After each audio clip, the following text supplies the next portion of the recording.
Welcome to the Michigan Man Podcast on Wolverine Sports Radio, a member of the V Sporto Network, and in partnership with SB Nation's Maize and Brew, for Wolverine fans from coast to coast. Go Blue and welcome to the show. I'm your host, Mike Fitzpatrick. Joining us in just a moment will be beat writer Orion Sang from the Detroit Free Press with his thoughts on a disappointing loss to Michigan State at home on Sunday. First, a few of my thoughts to get us going today. Sunday's loss at home was disappointing, but we are still right in the thick of the Big Ten race. We have to bounce back in the home finale this week against Nebraska, win on the road at Maryland, and then it could all come down to a final game matchup with the Spartans at the Breslin. It will not be easy, rest assured. Even though Michigan State was dealing with injuries, you knew they would bring it on Sunday. They did, and they rode the play of Cassius Winston to a W at Chrysler. This was a game in which we could not afford to have a long drought or shoot poorly from the outside, but that happened. We were getting a lot of good looks and not knocking down shots, and we also took our fair share of bad shots. Maybe more disappointing was the subpar defensive performance, especially in the first half. We did make the adjustments at half, but you still have to hit your open shots and play better D, and we just did not. So give the Spartans their due. They played hungry, and they brought their A game on the road. Now we have to bounce back and win the next two, which would set up a huge season finale against the Spartans at the Breslin. My guest today says it's possible. Up next on our Game Day segment is beat writer Orion Sang from the Detroit Free Press. Here on the Michigan Man, in partnership with SB Nation's Maize and Brew.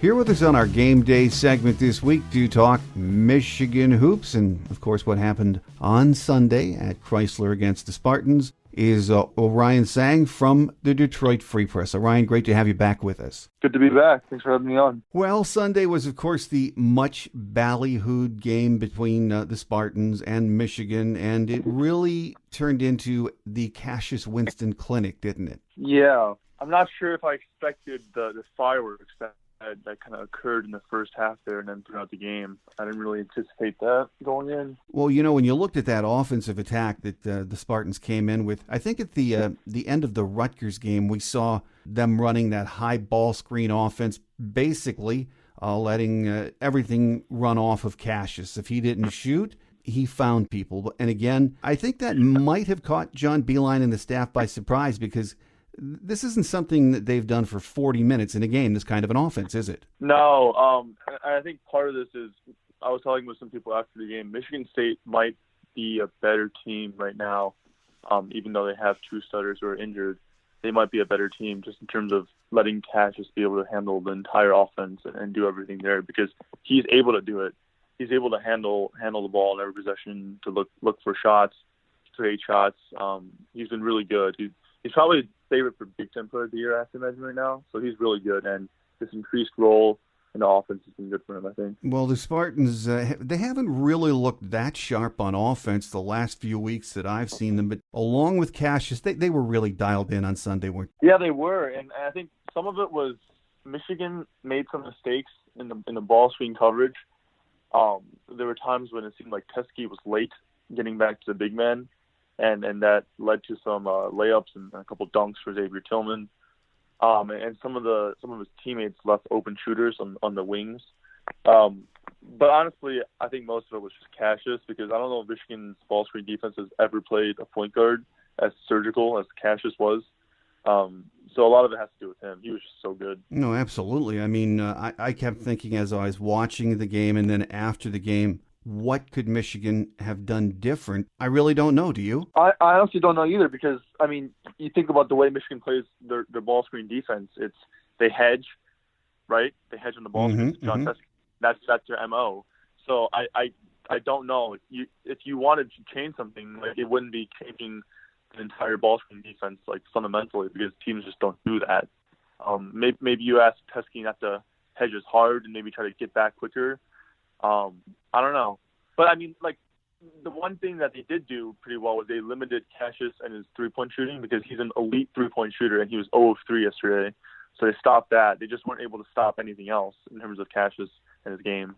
Do you think he cemented Big Ten Player of the Year with that performance on Sunday? Yeah, honestly, I think so. It was pretty close between him and Haps, but I mean, Michigan State looks like it's going to win the Big Ten, and I guess that will probably have some play into who wins Big Ten Player of the Year, even though maybe it shouldn't. But I mean, he's been really good. So and he's about to lead this team to the Big Ten title, and this team has been depleted by injuries, so that should also count for something. Well, as impressive as Winston was for the Spartans, I thought Xavier Simpson was pretty darn good too. He more than did his part, though, didn't he? Yeah, I thought he did a decent job in the first half of, attacking and doing what he could, because Michigan State was playing pretty far off of him, and I thought Xavier was still able to get to the basket a few times. But I think Michigan State's game plan was they wanted Xavier to take the most shots on offense, and he did. And that probably went the way that Michigan State and Tom Izzo wanted it to, because Xavier's a great point guard, but I don't know if he's the guy that you want taking a lot of threes. He was like 2 for 7, I believe. Yeah. I don't know. That might have been Michigan State's game plan. Izzo alluded to it after the game in terms of having him shoot threes because they played so far off of him. And Cassius was going underneath ball screens too, which basically is saying, like, look, shoot it from outside. Coach B usually puts the pieces of the puzzle together this time of the season. We're used to that. But on offense, there just seems to be something missing, and really it has been for most of the year. It's really hard to put a finger on, isn't it? Yeah. If I had to try, I'd probably just say it's a lack of shooting, because this team's three-point shooting isn't really what I expect from a normal, John Beilein team. And if he had told me that Michigan would be 24-4 and average 33, 34% from three-point shooting, I wouldn't really believe it. It's hard to imagine that. This team is just so different in terms of how they've been successful from other teams that he's had. So it's a little weird, and I think people have to adjust to it. I don't know how much the offense can get better just because of how teams can play them. I think Michigan State showed the formula in terms of switching everything, going under screens with Xavier. I think that's a formula that other teams could adapt. Obviously, you have to have a big man who's able to switch screens and not get burnt, and Xavier Tillman was pretty good yesterday. But I think other teams could try to replicate that going forward, and I'm not really sure where Michigan can improve to beat that type of defense.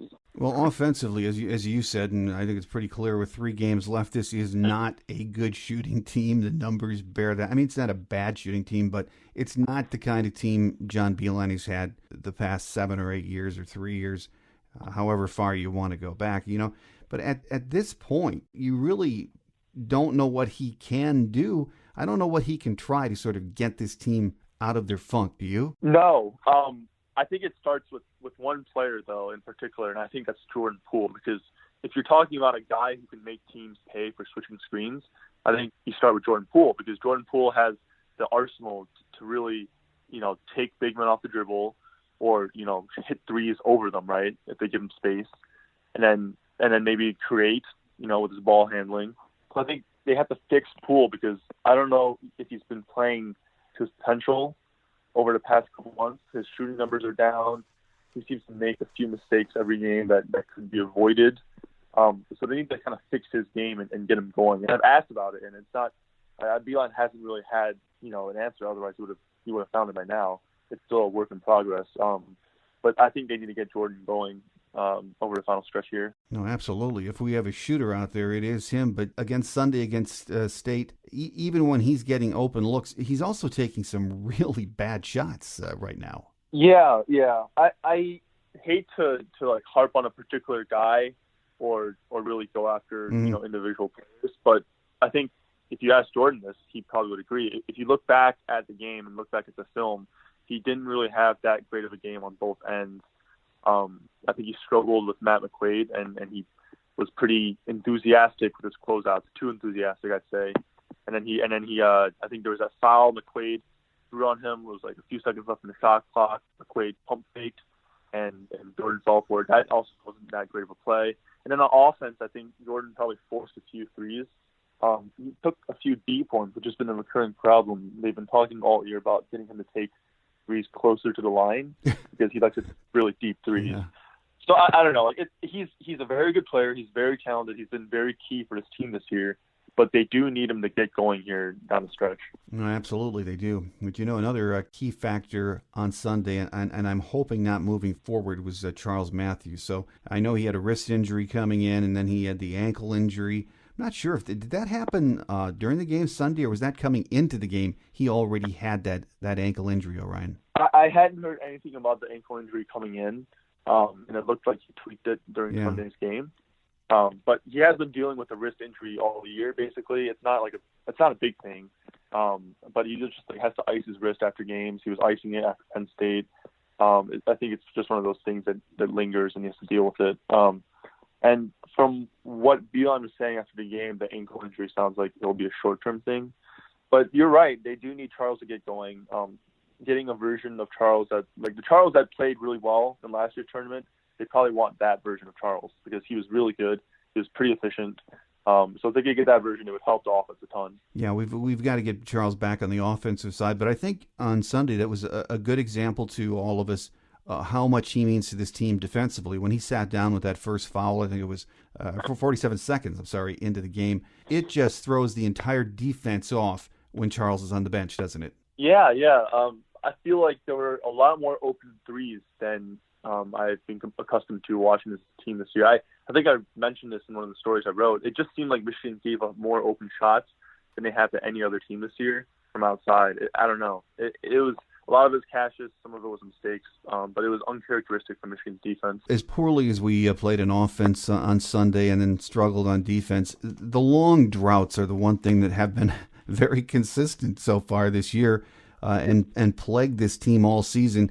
And, again, with 3 games left, it's a concern, but what can you do about that, Orion? That seems to me like it's something that's always going to plague this team because it's been large enough of a sample size where we've seen them play almost an entire regular season now, and it seems at least every game there's one drought, and in the losses there are several droughts, like long extended droughts, and that really hurts the offense. Sometimes it just seems like they need a guy who can just, snap them out of it, someone who can be aggressive, who can score, create, I don't know, just someone who can step up and just get them out of this drought. Like Cassius, I feel like if Michigan State is having the long droughts, they have Cassius, right? Or if Purdue is in this situation, it's Carson Edwards. Well, when Michigan is in these droughts, who is going to be that guy who can step up and sort of just lead the team out of it? I don't really know yet. Well, after the game on Sunday, I was reading a lot online, about how Michigan got out-coached and out-schemed. But, really, if you watch that game, I think sometimes it's as simple as this. Michigan State just played a much better game. Yeah, I think I was talking with someone after the game about this, but I think when it comes to football and basketball, I think coaching might matter a lot more in football in terms of the X's and O's, because in basketball, some of it just comes down to hitting shots, Honestly, I was a little surprised by Michigan State's adjustments on defense because last year you saw in Michigan's 2 wins that Michigan State didn't really change up how they defended ball screens. And this year they come out and they start switching screens. So give credit to Izzo and Michigan State because they did a very good job of adjusting. And now it's on John Beilein and Luke Diakovic and the staff to make their own adjustments. And if you look at their track record, I would say they're pretty good at doing that. So I'm already looking forward to the rematch because it should be pretty good.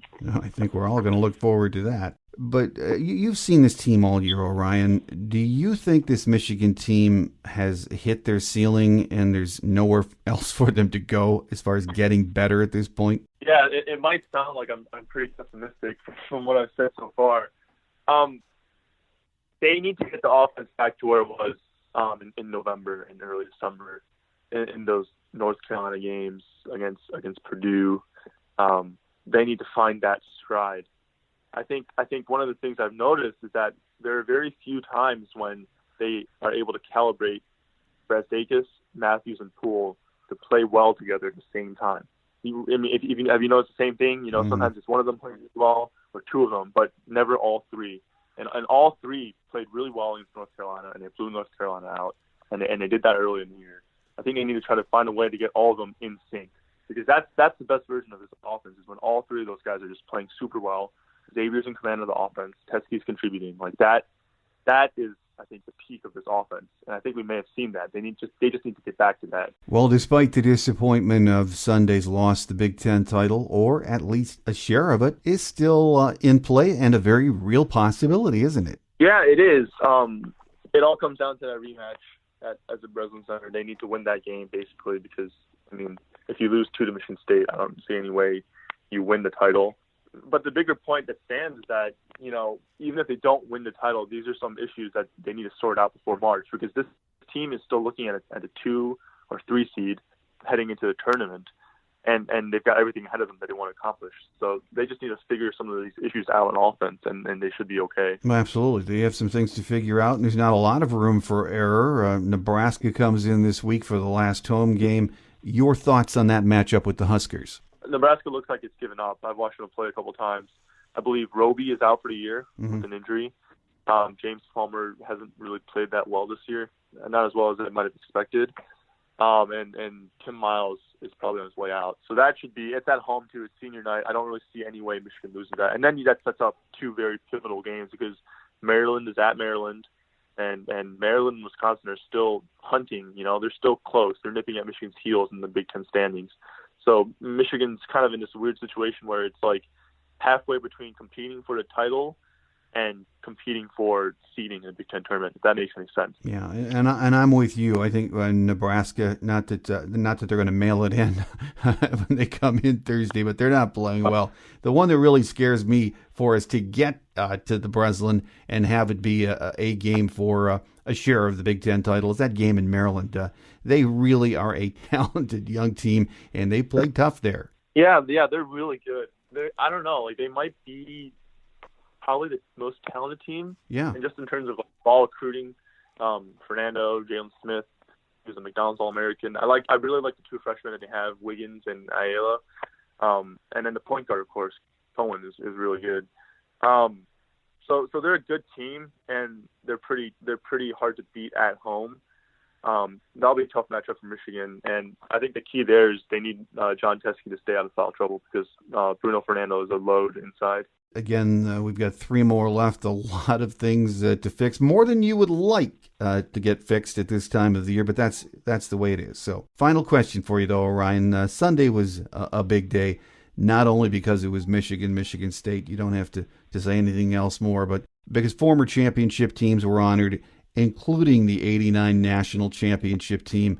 It was really nice to see Coach Fisher come back and hear the welcome he received, wasn't it? It's a little weird for me because I grew up in Ann Arbor, and I was born long after they won that title, so I didn't really know about that team growing up. But reading about it, it does seem like the ending between Fisher and the program, it was a little, I don't know, it was unceremonious maybe. It was, I wouldn't say bitter, but it just seemed like a pretty big split. They fired him, and he had to move on with his life and his career. So I think it's always good to have this sort of reunion where you can get a guy who won the school's only national title, get him to come back and sort of reunite him with the program and create that bond again.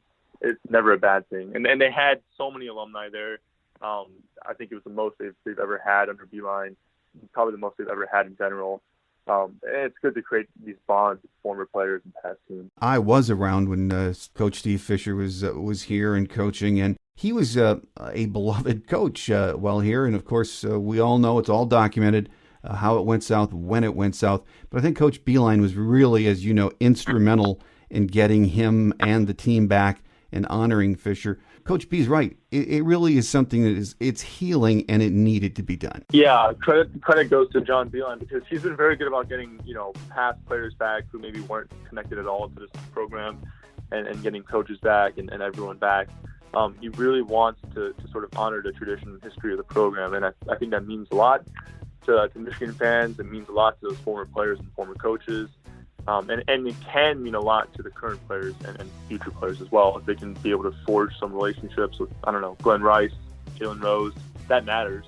A healing day, not so much a great game for Michigan fans as far as the final outcome, 77-70, but we have 3 big games left, and who knows what can happen, so we shall see. Our guest here on the show today has been beat writer Orion Sang from the Detroit Free Press, and as always, Orion, we appreciate you taking the time and down the road in March when we get things going with the tournament, Big Ten tournament, or the NCAAs. We hope to get you back on. Yeah, thanks so much for having me. Take care, Mike. Quick Hits is next as we wrap it up for another week here on The Michigan Man on Wolverine Sports Radio, a member of the V Sporto Network, and in partnership with SB Nation's Maize and Brew.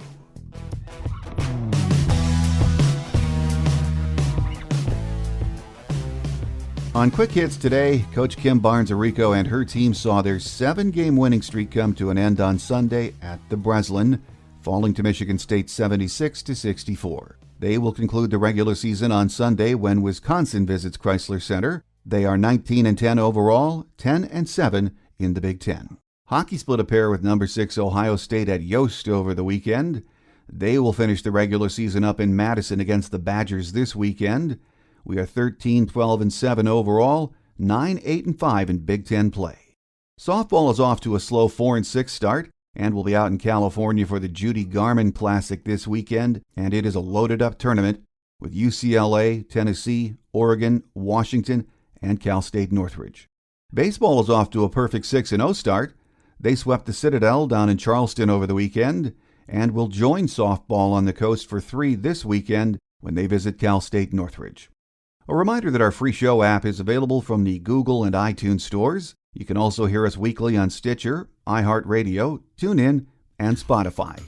If you get the show from iTunes, please take a minute to comment or rate the program, and we thank you in advance for doing that. That will do it for another show. I'm your host, Mike Fitzpatrick. Have a great Wolverine week, everyone. Until next time, take care, and as always, go blue. Thanks for joining us today on The Michigan Man, here on Wolverine Sports Radio, a member of the V Sporto Network, and in partnership with SB Nation's Maize and Brew. Our listener lines are open 24/7 for your calls at 313-263-4842. That's 313-263-4842. Or email us at themichiganmanpodcast@yahoo.com. That's themichiganmanpodcast@yahoo.com. The Michigan Man Podcast is produced at the studios of Robin Lynn Productions, Allen Park, Michigan, and is not affiliated with the University of Michigan. Go Blue!